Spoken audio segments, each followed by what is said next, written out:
Everybody to a webinar today with some of my friends from a company named LIKELY.AI, Artificial Intelligence, and I'm joined today from Brad and Jay. And real quick before I have them introduce themselves, today, if you'd like to ask questions while we're talking live about artificial intelligence, what it is, what it isn't, what LIKELY.AI does or what they don't do, you're welcome to put them in the chat box below. Lacey's here in my studio right now, so she's going to hand me the questions. We'll do the best we can to get them answered, and we'll also give you a place to go to get them answered afterwards. Also, we'll be able to send you a replay of the video webinar right after we're done, so you'll get that too. So, all right, so Brad and Jay, would you introduce yourselves and tell us a little bit about who you are and where you're from? Of course. Jay, if you don't mind, I'll lead off here. My name is Brad McDaniel. And I'm the CEO of LIKELY.AI. I'm currently in Austin, Texas, but our team is distributed. So thankfully, COVID has not impacted us too much. And Jay? Hi, I'm Jay Swartz, and I'm located in Colorado, and I'm hanging in there. So we had a house just down the street sell in a day. So things are going good for real estate here. And I'm a data scientist, chief science officer for LIKELY.AI, with over 30 years of experience in doing things in computing along the lines. And I've been a data scientist for about 15 years now. Okay, fantastic. So Brad, tell me, like I'm a second grader, because the best 2 years of my life was actually the fourth grade. But like I'm a second grader, what does artificial intelligence mean? What does that mean? I like the term, it sounds sexy, but what does it mean?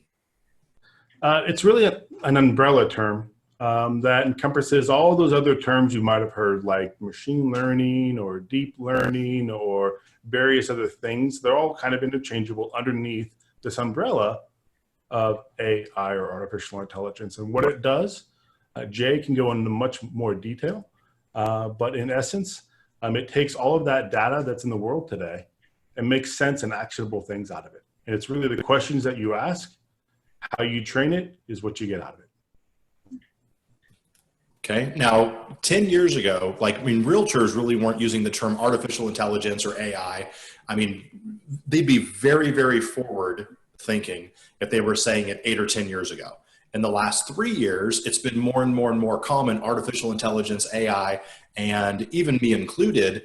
I mean, my real estate sales team sells in 105 or 106 cities across the country, 22 different states. Even for me, like sometimes I use the term and I'm like, I'm not sure what I just said. Like I'm not 100% certain what that even means. So in a nutshell, is this watching what people are doing online, seeing what their behavior is, and then predicting they're more likely or less likely to make a residential real estate move next? Is that one way of saying it? That is a great way of saying it, Cody. And that is exactly what we do. And we make that prediction within the next 90 days. So we're watching a lot of those, moving pieces that we call signal to identify when someone's going to make that next, whatever we are training that model to predict. In this case, desire to sell. Got it. Because somebody had shared with me years ago that 82 or 84% of everybody who buys a home buys a new car within 6 months after buying a new home. And I'm not sure if that's, 100% accurate. I mean, you guys would know more than me. Is that an accurate statement? Is that still true today? Am I way off on the number? What do you think about that statement? Jay, any thoughts on that one? We could predict that if we wanted to, but that's not what we're up to. So we don't look at the after the fact. Our whole focus is on before the event. So we're trying to predict those homes that are about to go on the market so that our customers can be the first one in the door to approach them because they are moving in the direction of listing their house. Correct. What's one of the strongest indicators of someone who's likely going to list in the next 3 months online? Like what would be an indicator for you? What are you looking for? The primary signal is in life events, divorce, marriage, death, all those types of things carry the most signal, but those are difficult to get to because they're personal information. And we try to avoid carrying personal information because it has overhead with it in a variety of ways. So we actually use dozens of different features that come off of several different feeds that we build into, I like to use the analogy of a key. So if you imagine a key and it has all these teeth on it, each data point is a tooth on the key. And what we collect is all these teeth, and we find that which pattern of teeth unlocks this signal of someone about to list. So it's actually a large collection of features. It's not just 2 or 3 features. And actually that's part of the power of machine learning, which is what everybody calls AI, is that it can see the correlations between all those different teeth. And when 2 teeth at the beginning go down and the tooth further along goes up, that's the signal. And so that's really what these algorithms do, except it's way more than a few teeth. These algorithms can deal with hundreds of thousands of teeth. And that's something beyond the skill of humans to deal with, and which is why machine learning is so powerful. Got it. Makes perfect sense. I mean, it's interesting because you said something that I've made a joke of for years and years and years, that there's 3 Ds of real estate sales that cause them. There's death, divorce, the job. Like those 3 things always cause people to move, buy homes, sell homes. Like those are always there.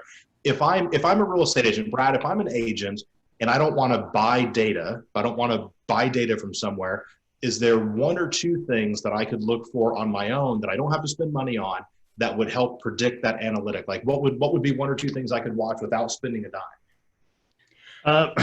That's a good question. And, you know, when I first started doing this, I thought that there were some rules of thumb in the industry, like how long they've been there, kind of life stage, some things that you can go and get, you know, just maybe time since last sold. What we found is that, yes, you can do that. And you can filter that down to kind of who you like to target. So maybe it's an age or a type of property, kind of whoever you connect with, what your brand is associated with and who you close deals with. But when you pull back out on a national stage, what it really is it's defined by market. And so when we look at all the different features that we could pull from in order to train a model by county, we find that different features are pulled by different parts of the country. So think of in California, you know, you don't have cellars, you don't have basements. In Denver, Colorado, where Jay is, you have basements. You know, when you're in the desert, you don't really care about, you know, maybe a water view or this or that, but you do if you are on the coastal, or if you're up in Maine, you have, you know, your heating systems are oil rather than electric. If you're in Maricopa County, Arizona. So like there's such a variety of geographic components that all build into, when it comes down to it, it's a local micro market kind of decision matrix that the individual agent there can go and say, hey, I think the best thing, if you don't want to spend any money, I love that. I come from a real estate family. I know how many bills agents have today. I would say look at your past, who you've transacted with, try to find some signal, some common thread through there, whether or not it's an age or type of property or price point. Some of these things I'm sure a lot of you are already doing, but that would be the free way to kind of look at who do you connect with, and then that'll help you identify who you should spend money going after. Right. I get it. It makes sense. Now, what I didn't say in the beginning that I should have was, for anybody who wants to look at the product that you offer or the service that you sell, where would they go to get more information? And then we'll go right back to our conversation, but where would they go? Sure. Thank you, Cody. So if you go to LIKELY.AI, that's LIKELY.AI. A lot of people hit .com, and that's actually like a social media thing. It's kind of funny. But that's where you can read a little bit more about us. And a little bit later on, we'll be talking about a new product that we'll also be releasing that I'm sure your group would love to hear about.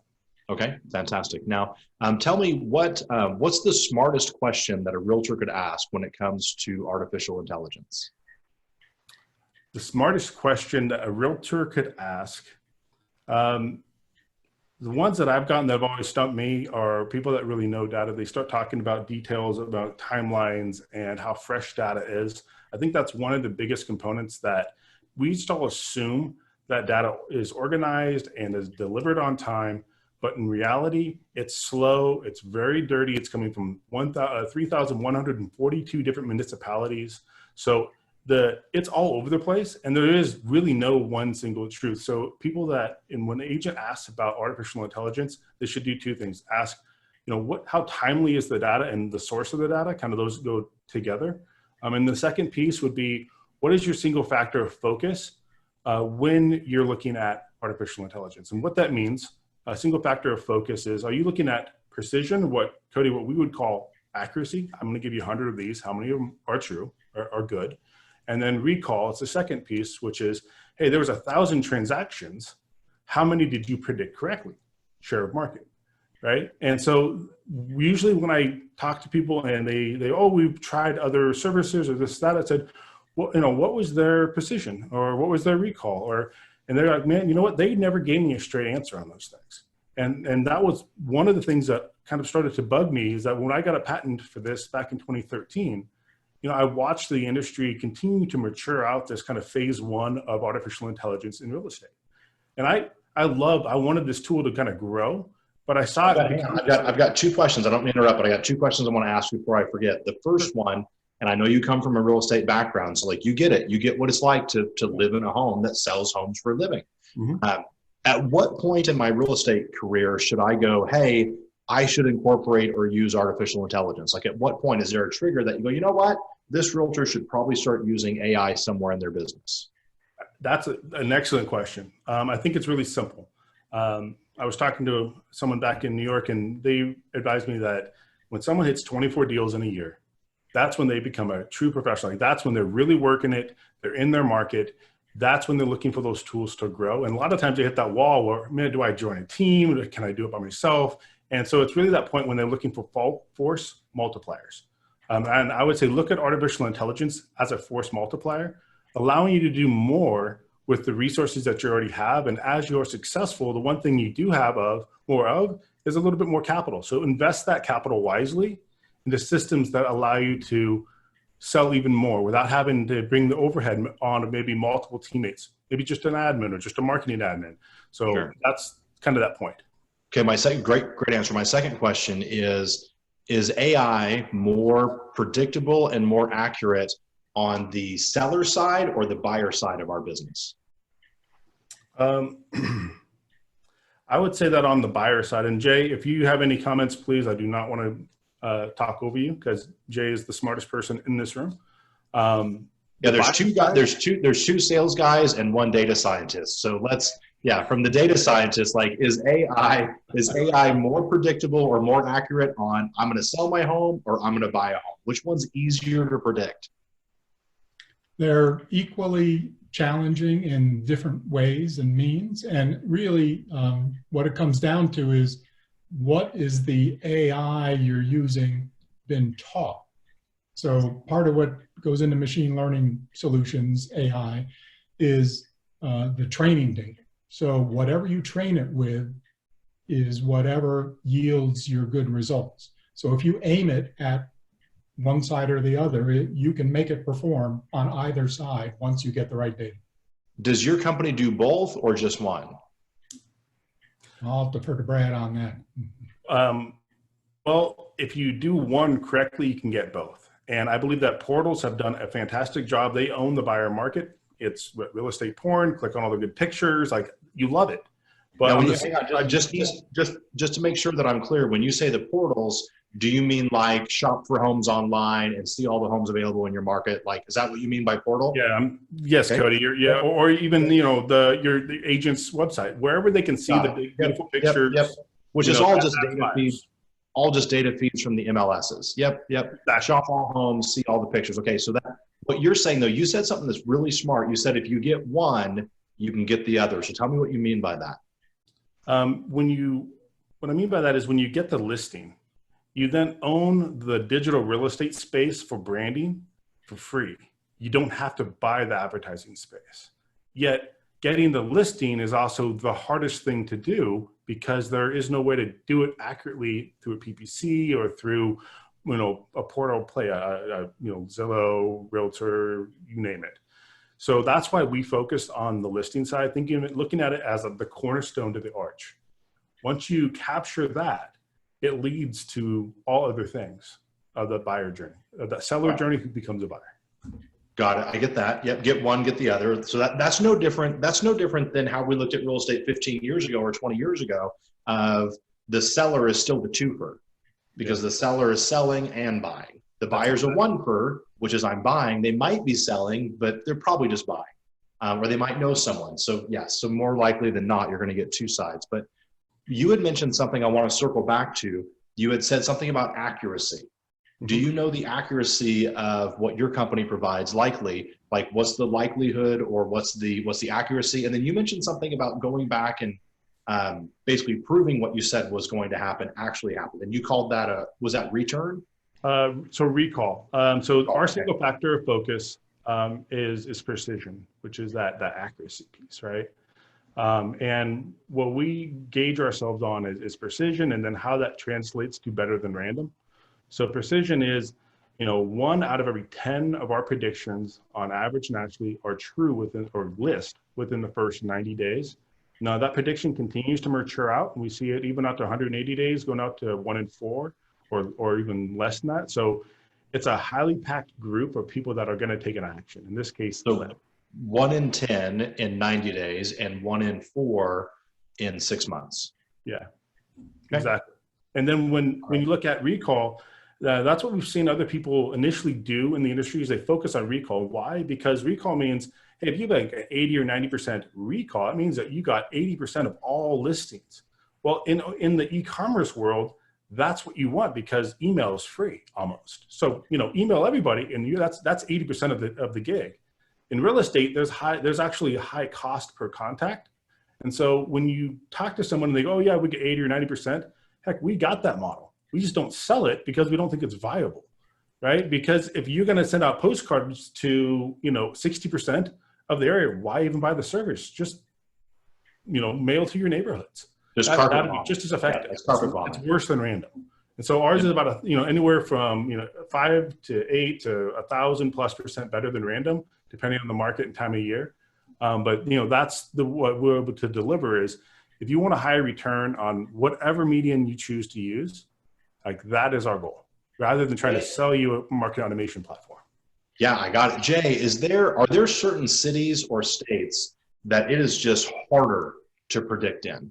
Like, are there certain cities or states that you go, you know what, we really struggle here or here for whatever reason? That's a good question, and you're spot on. There is high variability in the MLSs around the country. And we find that some MLSs don't provide accurate data in a consistent way, whereas others do. So I don't have any particular counties, and they tend to move around a little bit too. But generally speaking, there are performing ones and underperforming ones, and that's part of the dance we do is can we, a client asks for a county, if it's an underperforming county, we just have to say, no, we don't see the data coming off of that county sufficient for us to do a good prediction. And so is density a predictor? Like if I said, listen, I'm gonna go to Chicago, Illinois, high density, that's gonna give me great AI compared to the middle of nowhere, Kansas. Nope, I don't see any factor in that regard. It's much more about the data streams, reliability and consistency. So if the MLSs are reporting accurately and we can get the demographic data package accurately and the other feeds for that county, we can do excellent predictions. Some of our top performing counties are great, but we do have other counties that are just not giving us the data necessary to do a good prediction. Interesting. All right. I would have just assumed that high density would be the easiest one to find artificial intelligence. Well, no, Cody, what density does bring is it brings higher quantity, right? So if you're in a county, which there's a, out of the top, 1,000 counties, you have a good couple hundred that have 10,000 or less properties that we define as a single family or condo in them. And in those areas, yeah, you can have a much lower quantity of good predictions. Now you took Chicago, that's Cook County. That county is absolutely amazing. And we slice and dice it. So if you want to go after condos versus single family or both, we have all three of those options for clients to go after. And you just picked Cook County, happens to be one of our top performers since we started. And there's really, as Jay said, it's hard to say this is why versus that. And we've tried a lot of different ways to look at it. What's happened during COVID? What's different in your world during COVID the last 7 weeks or 8 weeks from before COVID? Has it changed? Is it different? What do you think it means? I think there's two pieces of it. Jay, I'm going to take the first one and then turn over to you to take the second bit. I would say that the first thing we started looking at is watching how our models were performing and the changes that we saw. And when we broke it down to state or then to individual county, we saw a lot of variability in how they were performing. And there was a lot of correlation with whether or not there was a shelter in place, when it was, kind of the requirements around it. There were some markets that had almost no impact. Others had a much larger impact. And because of that, we've started to look for ways to incorporate this COVID impact, or think of it as a disaster impact, right? A black swan impact. And how does that, not just for now, but how can we build something that's smart that allows us to take advantage of that intelligence for future, like a hurricane or flood or big major fire or tornadoes, you name it. How do we layer that in more effectively? So we took the opportunity to build some fun things during the COVID break, as we call it. Jay, please add on to that. Yep.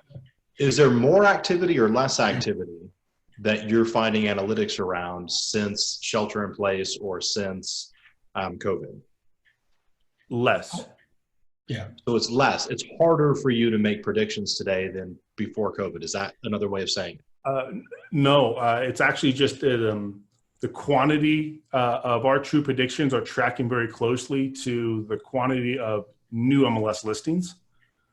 So, in areas, if there's less listings because of shelter in place, you can't show homes, we see a dip in our quantity of predictions and overall quantity of true predictions. Okay. Right. And if you remember that those teeth in the key, COVID, we actually built over the last few weeks several new teeth on that key that are specific about COVID. So it's, are you in a job that is highly impacted? Like if you do anything in a cruise line setting, guess what? The chances are higher that you're going to have a financial problem and be compelled to sell. Jay, that was my next question. So how does unemployment relate to what you're predicting? And is that one of the keys on the teeth, if you will, of listen, this job sector, this area, I guess I'll ask it like a fourth grader. Does unemployment have to do anything with analytics for what you guys are looking at? Yes, it does. So unemployment rates, and as Brad talked about, what policy is in place for COVID, and that varies widely. So, and it's pulling those pieces together. So if you're, say you're an at-risk individual, so if the owner is over 65, okay, that means they are more likely to be impacted by COVID should it visit them. If they're in a county that has a huge surge, that tooth of the key gets a little bigger because it's more significant. If they're in a county where no one's getting it, the size of that tooth is much smaller. It's less influential. What about mortgage defaults? Do mortgage defaults play a role in the AI that you pull? That's another factor as well. Again, we have hundreds of different values, and I wouldn't be able to say, or don't need to say that which one is more important than the other. It's really the combination of things. So, I keep trying to find a smoking gun, and you're telling me there's no smoking gun. Like there's no one thing. It's like if they do this, then there's a 92% chance they're going to sell. Hey, Cody, I'll say it to you like this. When we started this, we thought we'd find that smoking gun, that there would be that. I want you to tell me what the hell it is. Like, give me the smoking gun. And so I'm trying to answer you. It's like, I thought there was a silver bullet. And in reality, there's certain times when you just have to use lead. That's all it is that you can't always kill something with a single shot. You have to go about it the old fashioned way. And that's what we found with the data. It just is the reality of how it works.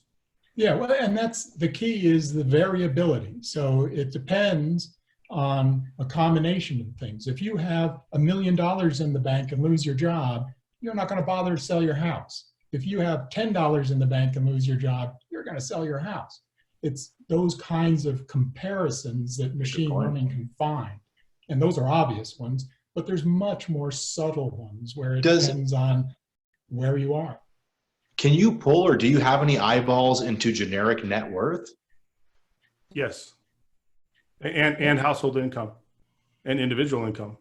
And if you applied for a payday loan or credit consolidation or, I mean, we go to the point of where we leave PII or personally identifiable information out because we're approved by major banks to be a provider, right? So we have to stay away. We don't want your social security number. It's a string of numbers. It doesn't do anything for us, right? But we do go down to the level of the individual of the property. We do not use demographic data at a zip code or county level. Pause real quick. You used an acronym that I want to make sure that everybody understands because it's something that's super clear in your industry, but it's not in mine. It was PI something. PII, personally identifiable information. So it's like your last name plus the last 4 digits of a credit card, a social security number. It's how it's stored and held together. If you can say with these 2 things, I know that that's Cody Gibson without having Cody Gibson's full name or anything else, that becomes a way that hackers can go and get a bunch of your bad. Hang on a second. Hang on. Do you even need my social number? Well, let's put it this way. Facebook only asks for 12 data points to identify your profile if you don't give them your profile.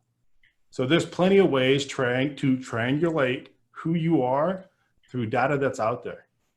Yep. Statistically, you only need 9 data points to identify somebody, and they're pretty common and seemingly innocuous data points.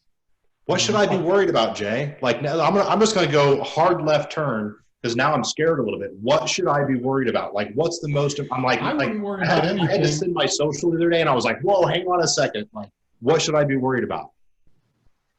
Yeah, I wouldn't worry about it. Again, I'm pragmatic in nature. The odds of someone targeting you or me or somebody, in the sea of millions of people with this data is pretty low, unless I do something dumb and expose my full social security number or something like that. But assembling these pieces just means with enough data, and I would argue that pretty much any data scientist, given those 9 features, can identify who owns the house exactly.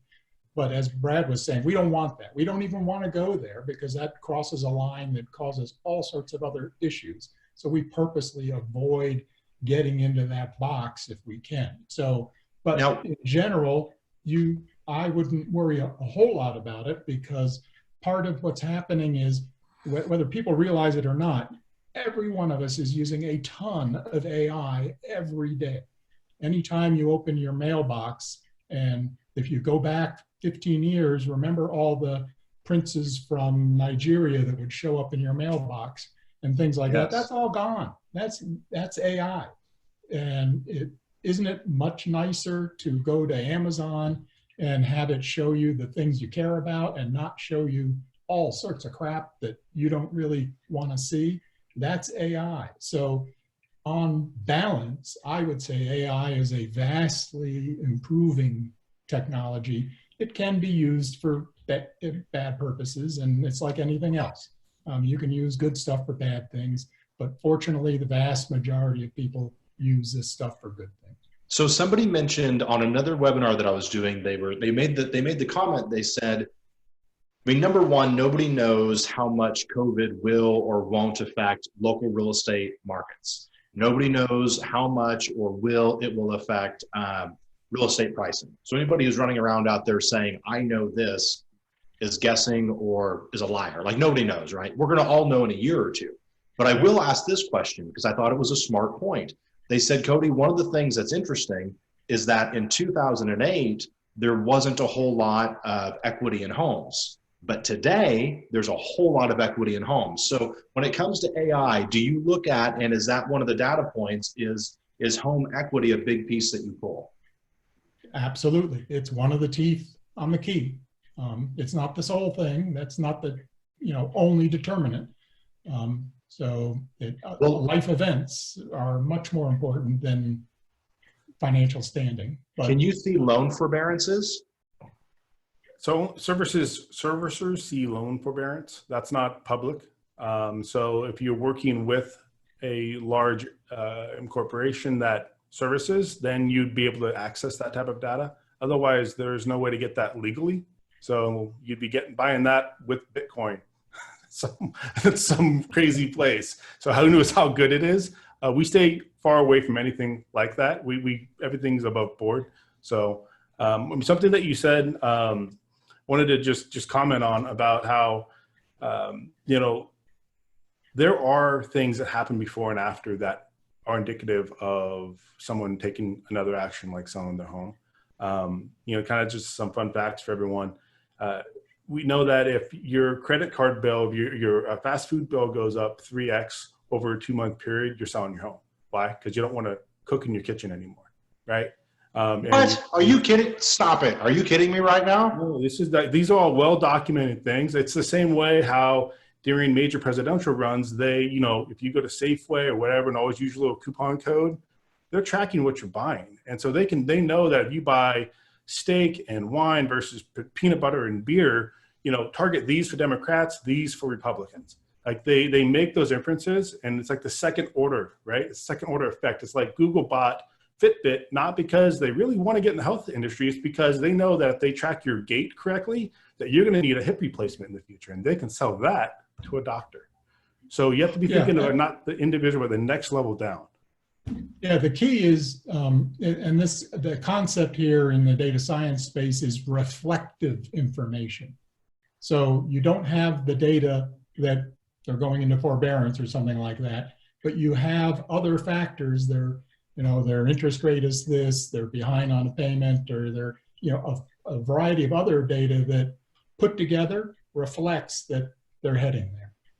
So one of the things I did when I sold homes myself full time was that I would go and I would pull default lists, you know, people that had notice of default, NODs, right? And I would call them and just ask them, you know, how are you doing? Like, I wouldn't say, hey, everybody, I saw you on the notice of default. Looks like times are hard. Like, that's a bad script. Don't do that. But I would just call and play dumb, which has always been a really easy play for me. But notice of defaults, does that play into the AI? I mean, I don't even know if that's artificial, but I mean, notice of defaults, list pendings, any of those like official, you know, notices that you're in the foreclosure process. Of course, we also know, you know, who it's against, how much it's for, when it's going to the courthouse. And then we also have logic built in to scrub those out as soon as there's some type of transfer of ownership. So those don't persist in our data set. What about like I know when somebody, like I like to say that I've been to lots of weddings, they're usually mine. But what about when somebody files for divorce, like from the time of filing to it actually being done can be months and months and months. Does that play into any of the AI that you use? Like, all right, if these guys are probably talking about it, it's probably on the horizon. So Jay, I see you shaking your head. How do we? Well, the technique we're using is we go back several years and build our models there in that time frame. And so we have the data from years ago, and then that means we also have the data from after that to measure how good our model does back then. And then we roll our model forward so that when we're predicting today and can't see the future, we know our model does good at predicting the future. So that's Jay, how hard would it be for me as an agent to do what you guys are doing? If you know your data science, it'd take you a few years, but you can do it. I went to the 4th grade twice. How hard would it be? I mean, you lost me at data and you definitely lost me at scientist. And then you said something about it taking a few years and I was like, to hell with you. Like, I'm not doing it. So that's, I mean, this is. Well, just to give you a sense of how hard this stuff is, I spent 4 years training IBM Watson on how to be an intelligent agent for insurance companies. And it took me 4 years to get that thing to behave at 97% accuracy.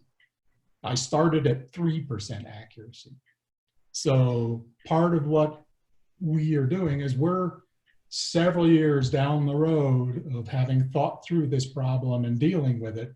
So we have a leg up. So if you're talking to somebody who hasn't had that, doesn't have that many years behind them, guess what? They're probably not doing as well on sorting out how to make this all work. I've got two questions. My first is before I go to the predictive piece. We've had one person or a couple mention you guys aren't just a couple of good guys who like helping the industry, though you like helping the industry. Brad, what does it cost if somebody wants to use your service? Thank you for the question. So we set it up. If you're a real estate agent and you're looking for listings, we limit the number of licenses we open up in the county. We ask for a low monthly license fee, unlike others that charge tens of thousands or more up front. But then we also ask for a 10% referral fee on deals you close using our intelligence. Because of my years growing up in the industry, I saw the boom and bust. I remembered folding the envelopes with my dad on Blockbuster movie nights on Friday night and doing the trifold and stuff and holding up. And I was like, there's a lot to do. So rather than try to take advantage of the industry, we wanted to align ourselves, and we're looking for the best partners in every county. So it's a couple $100 a month on a license fee. That from our standpoint, that's a loss. Our P&L in any given county is in the red at that point. I was going to ask you where the bulk of your income comes from. Does it come from the referral fee or does it come from the licensing fee?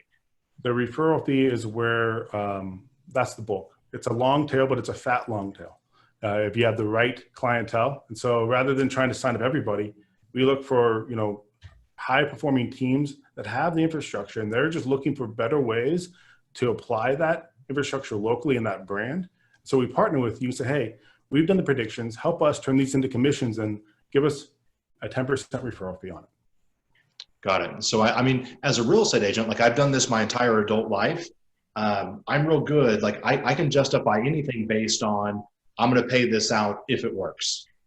I'm going to pay this out when it works. Like I'm cool there. So I like that. And for everybody watching, this was, you'll notice I don't put very many of my vendor partners or partners online very often, and definitely not for this long. I just choose the ones that I personally work with. So yes, I use Likely. Yes, it's been a great service for me. My other question is this: is there a difference, or am I just a fool between artificial intelligence and predictive analytics? Is that a universal statement, or are those two different statements? I'll let Jay take that one. Yeah, predictive analytics today is rapidly becoming machine learning. I mean, the old methodology was based on statistics. That's predictive analytics, and it's very good.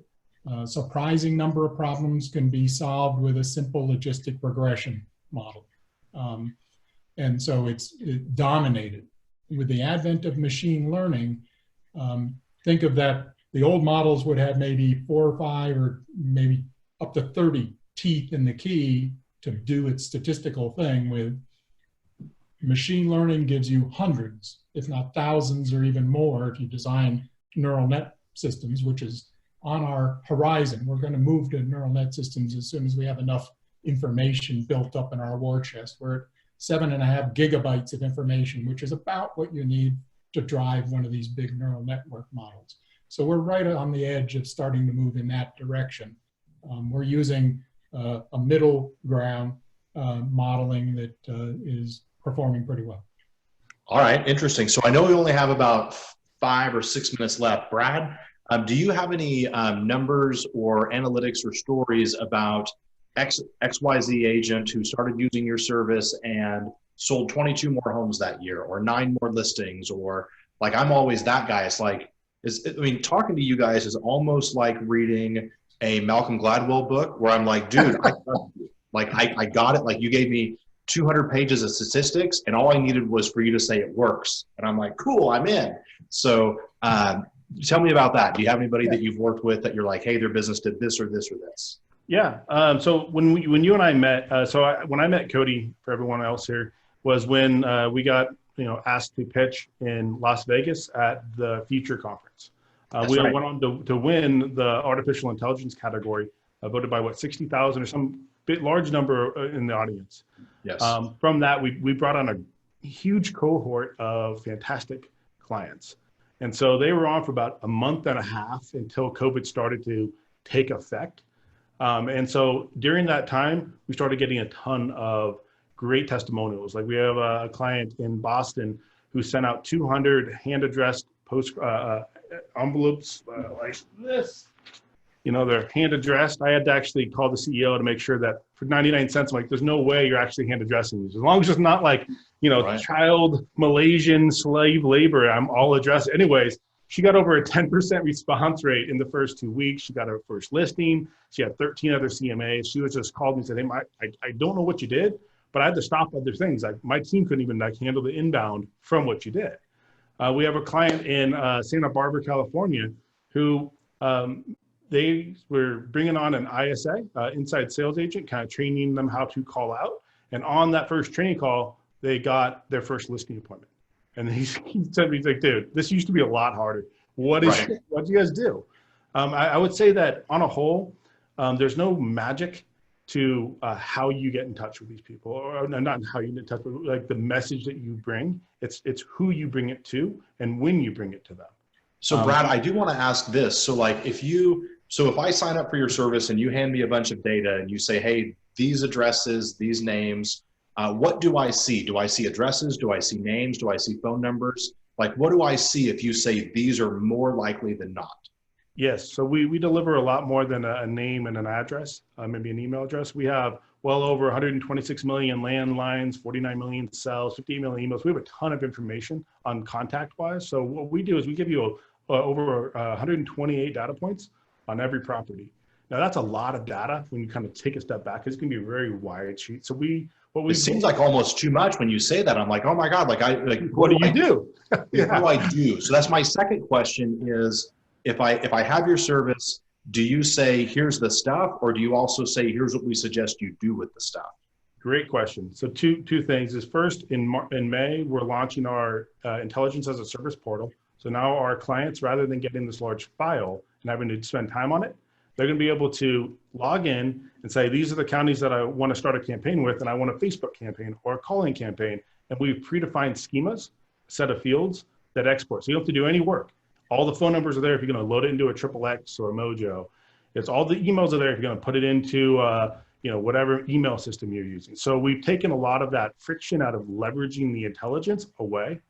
So that's A. And then B, we provide a lot of content and continue to build that content library and script library on our Facebook page. We're doing videos on YouTube.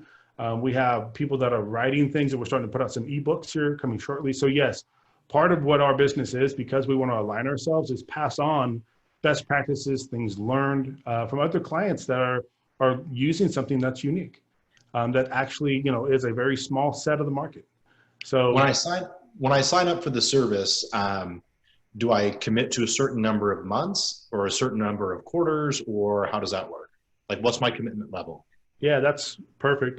So we don't like to do a long commitment, but we need long enough for both us to vet the potential partner, that their systems are in place, and for them to be able to vet us that our data is any good and fits their business model. So we ask for a 6-month initial commitment, which we find is just long enough. We tried 3 months, 4 months, tried 7 months, 6 months, even though it's generic, happens to be the magic number that allows both sides to vet if this is a good fit. Now, you had shared with me, because you and I met in Vegas, and then we were at another conference in New York together, and you had shared with me there that there was a handful of users that you were having to go back to say, basically, quit using me, because you're buying the data from me, but you're not doing anything with it, and you're not selling anything. You're just buying it and then not even doing anything. And the money that I got to make is in the referral fee. So you're actually going back to users and saying, hey, love you, but I don't need your couple $100 every month. I need you actually selling homes. That's exactly it. I mean, in the short term, yes, it helps us cover some server expenses and data expenses, that license fee. But from a business model, we need you selling. We need you producing listings and closings. And so if you're not doing that, there is that point where we got to say, hey guys, I don't think this is a good fit. It's not you, it's me conversation. But I mean, in all honesty, coming from the real estate industry, I don't want to take money from someone if it's not effective for them. Because it's not enough. Even if I paid you $200 a month, that's only $2,500 a year. That's not enough it doesn't do anything. It doesn't move the needle anymore. Like it's not gonna pay for people like Jay to have a bazillion data points. Like it's not enough money. Yeah, exactly. Unless you had hundreds and hundreds and hundreds and hundreds of users, but you actually limit the amount of users you'll drop into a certain geographic area. where you're like, listen, in this city or this state or this county, I'm cool with this many people or this many people. Yep, that's exactly it. We look at the density of the market and also the other dynamics like the types of properties, price points, geography, how big it is, and limit the amount of overlap. So that way we maximize the value to each one of our partners in any market. Good. All right. Well, I know we're right at the end of the time that we have, and you guys have been amazing. Is there anything, what question should I have asked about artificial intelligence or sellers who are selling right now? Like what, I tried to be a good host, but what question didn't I ask that I should have? Thank you. The question that you didn't ask is, are we doing anything right now? What are we doing right now to help our clients or new clients get more listings during the COVID-19 pandemic? Mm-hmm. And we are. You can go to likely.ai/COVID-19, so COVID-19.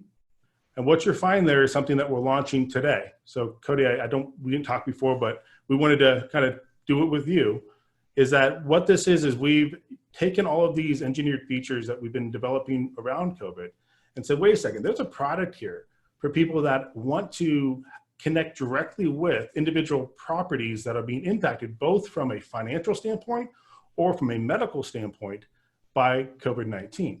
And so what we're doing is we're scoring all the properties in every county by their risk, at-risk level by COVID, and then delivering in a package with all the data points you could think without going overboard, the top 1,000 most impacted properties within every county for a flat fee.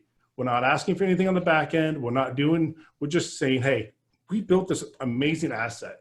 How can we help the industry right now? Okay, well, let's make something kind of cheap, but that would take a lot of effort to duplicate and get it out there. Let agents get out there and help. Effort that I would never put in. Like it'd be interesting to have it and I could do something with it, but I wouldn't even know where to begin to find it. And so we would get that by going to likely.ai/ and Lacey, you put that in the feed already, right? Okay, great. So we have that. Jay is the data scientist. Like I feel like I'm way outpunted my coverage even talking to you, but what question should I have asked that I didn't? Really, you covered it pretty well, at this level. I mean, there's lots of deeper questions that might be asked. And I would think are we seeing that COVID-19 is radically changing the nature of the real estate industry? And I would say at this juncture, I don't think so, largely because the factors that require people to list aren't any different. It's just COVID-19's around. That's one of the many teeth on the key. So I would say that from an AI perspective, it's probably not going to change that much. And if you've got the right data, you'll know how much it's going to change and where it's going to change. Interesting. All right. So I had one other question. Brad, if I had, I understand buying AI data from your organization. I get that, and I already do it. So I'm cool there. But if I had a database, if I had a database of 3,000 people that I've bought homes with and sold homes with, and they're the people that I'm constantly calling and how are you doing and my care calls and all that stuff. If I have that database of 2,000 or 3,000 people, is there anything that I could run them through or do with them that would give me any predictability just in that Excel spreadsheet of 2,500 people? Yes, we were actually doing that for a couple of enterprise clients over the last couple of years. They had 27,000. They would send it to us. We haven't, kind of taken that to where it's automated because we haven't seen the demand. But we technically have been doing it for the last 2 years. Interesting. And so if it might be something that in the future an agent could say, hey, here's my 1,700 people that I've been talking to for 6 years. Run them through XYZ filter and tell me, 1 through 1,200, which one I should call first. Exactly. And so that's what we were doing, and we'd be happy to make that available. If you're hearing a lot of that, demand, kind of, hey, let's refresh our database and let's get back out there and let's do it smart. We could definitely stand that service up. It'd probably take a couple of weeks. So Lacey, would you make this is where if you're watching this, you get to see how real life plays out, right? So Lacey, would you make an appointment with Brad and I? Let's flesh this out together. Like I mean, as I travel and teach and I'm in front of agents all day, every day, and it's all I do, like how incredible would it be for us, you know, not just to buy generic data, but like, listen, here's my 2,400 people that I've got in XYZ CRM. Hey guys, run this through and tell me which ones I should call. Otherwise, we're just, I mean, good Lord, that could be an incredible service. Yep. That could be cool. I would love, we've had a spec from how we would take that to market. I would love to get your feedback on it, Cody. And so we kind of refine that because we kind of had it on an enterprise level, but I know that the requirements will have to be easy to operate and easy to access, which we have some, I think, good ideas on, but I'd love to get, you know, kind of mastermind with you to put a ribbon on that package. Yeah, we could figure out what the result might be. And then someone like Jay says, all right, here's how we actually get there. Like these are the teeth we would need. That would be cool. That everybody who's watching that, even if you took nothing else, that might be the one thing that we could all use. So in synopsis real quick, how does somebody communicate with you guys if they want to have more information or maybe get a demo of what it looks like? Like they just go to the website or what? Yeah, I mean, we recommend going to the LIKELY.AI and you can go and contact us there. You can also email us at moredeals@LIKELY.AI. You know, it's usually better to go through the site just so we can capture a little bit more information. We can kind of come back more prepared to have a good conversation with you. Now, we didn't talk about this, so I'll apologize in advance, but we've met, so you can't act surprised. If someone comes to you through this, I don't make anything, but do you have any special red carpet for them? We do, Cody.